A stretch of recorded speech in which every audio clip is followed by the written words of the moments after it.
I'm Kevin Crawford from Kevin Crawford Consulting, and welcome to the Executive Mirror. Hello, my name is Kevin Crawford from Kevin Crawford Consulting, and I'm again here with my dear friend.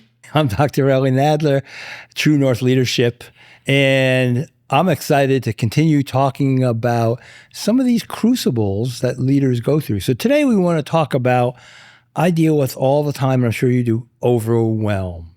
People are so busy, it's hard to even get someone on the phone often.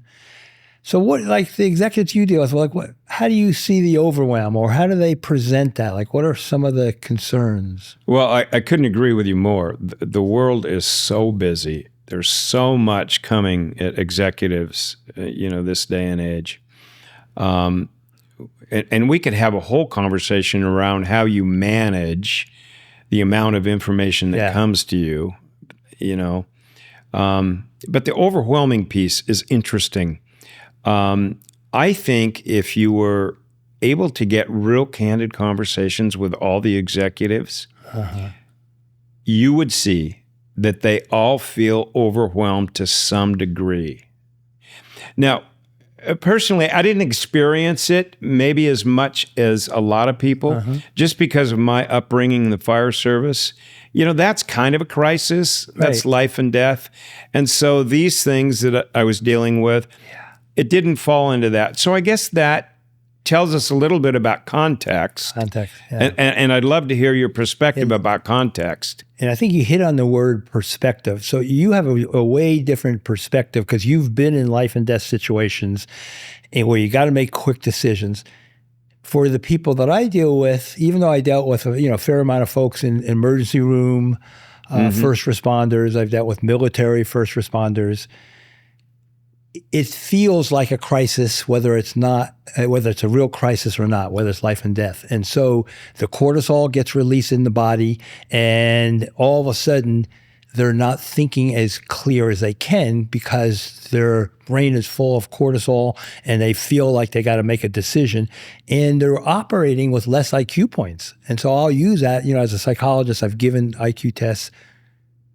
Nobody wants to hear they're operating with less IQ points. So that's why talking with someone like you and I, okay, let's kind of get thoughts on the table to see what we should do here. I love the idea of getting the thoughts on the table. And that seems to be a good way to bring clarity. When it's all bundled together, it feels pretty massive and pretty heavy. But when we separate it out, and we can come up with easy solutions for this. Maybe this isn't today's problem. It's going to be tomorrow's problem. And this is what we really need to deal with. And we develop a strategy to deal with that.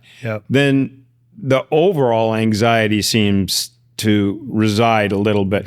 But when it's all collected in that one bucket, it feels pretty heavy. It's kind of like a mess that's going on in their brain. Everything's tied together. And so in a way, kind of like physicians who see someone on an examination table, we get their ideas on the table. And then I think when it's separated, they could actually hear their own self think, I don't know why I'm thinking that. That's not so important now. But this one is. And I think they get that sense of agency that now maybe I can do something about some of this, which is going to let it feel less overwhelmed. Agency is self-empowering, I suspect. Is that true? Yeah. I think, it's a word it's one of the buzzwords, but I think agency means I'm empowered. I have autonomy, another kind of big word. I can make a decision about this. One of the other things that I've noticed is that it really doesn't matter what's going on out here. It matters what's going on here. Because this is variable. Right. And the significance of this, or the impact of all of this for one person, is different than it is for another person. So how do we get executives to have the world out there impact them less? Yeah. Well, I think some of it is to realize if it's only in their head, it's fearful, it's dark, it's negative, it's somewhat exaggerated. And I think when we can parse it out, so I use this analogy typically like when you go to a buffet table and all the food's out there, you get hungry thinking about that. You don't pick up every one, you kind of peruse. And then that's what we help executives do. Let's talk about this idea first. Is that what's important to you? I think they feel that sense of agency and I'm making progress.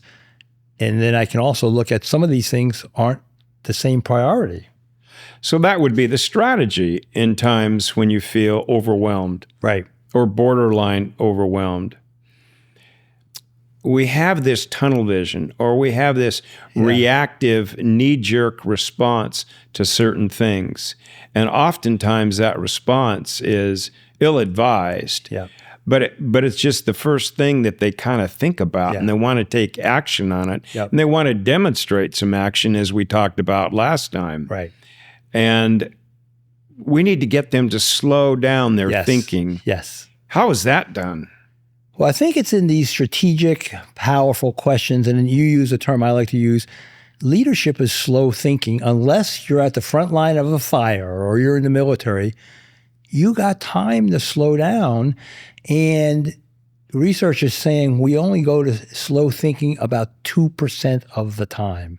Fast thinking, and I tell executives, do you think you need more training in fast thinking? Yes, if you're a first responder, but otherwise, we got time. And it's really the questions, the reflection, and hearing their own thoughts. And often when they hear their own thoughts, they have an aha. And it changes the brain chemistry, the neural pathways. Like, they can have a transformational thought in the moment where all you and I did is provoke it by the right questions. One of the things that I've noticed with people that worked for me is if I just got them in a conversation around it, and they described the problem and the potential solutions, that just codifying it in their mind to communicate it kind of solved the problem. Right. And I was off the hook. For more information, contact Kevin, CrawfordConsulting.com.